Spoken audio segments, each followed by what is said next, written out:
This was built in 1860 after the original pioneers had lived in huts on the creek bank, for about 10 years, and then they built this around 1860.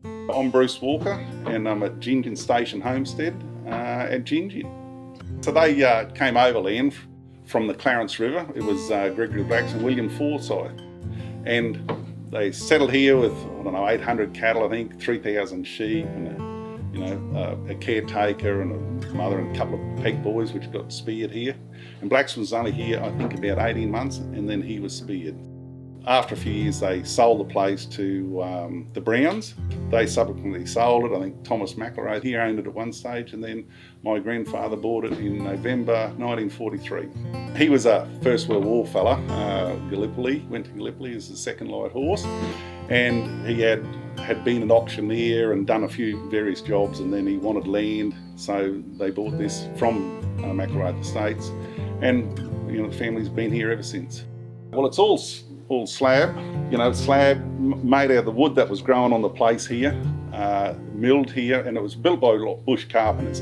The slabs, you cut a big groove in these uprights, and you slide the slabs in from the top all the way down to the bottom, and you work your way up, and then you have a little infill at the top, because as the timber shrinks, you just put a little bit bigger piece on the top.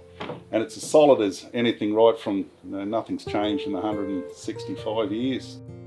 On the front veranda here, it has all the rafters very close together. They're probably only about 18 inches apart from when it had shingles on it in the early days, and then that must have leaked too much water, so they lined it or put galvanised roofing line over the top. It's still got a stamp on it that you took a photo of earlier.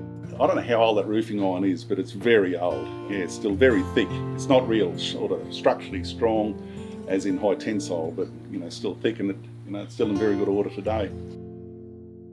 There's 3 main rooms with all these shutters and French doors on them, and there's 2 in every room, and they're just all adjoining with some big white cedar doors in the middle.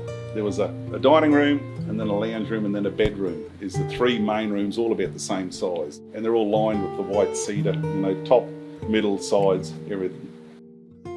The veranda went around the corner on both sides, and then this room down here was put on just when Granny turned up, because it was pretty primitive to live here in the early days. There was no bathroom. You had to scrub yourself with down the paddock on a bit of cement, and so our family put on like a proper bathroom as best they could in the wall. In the early days, it was a detached kitchen about 25 metres away from this original house, so they had a breezeway between the two. So if your kitchen caught fire, which happened quite a lot, you could stop it before it burnt your house down. Originally, in the early photos, you'll see 2 fireplaces with chimneys out through the roof, and then one was removed in the early days, and when our people came, the other fireplace was already falling in, so our people removed it. Would have been 43 or 44. Well, inside there's darker timber where it was.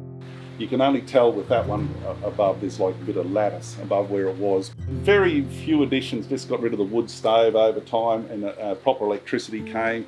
My grandfather got a windmill put on the creek bank, and so it could pump water. There was a huge tank on top of that stand there, so that we had water here, to the house. Otherwise you had to cart it. There was an engraving on it that was done in 1873 by Lila Wade Brown, we believe, when she left here. And that was shown to me as a tiny tacker, 55 years ago, probably when I was 5. I said, you're old enough now to appreciate the history. So yeah, it's been there a long time.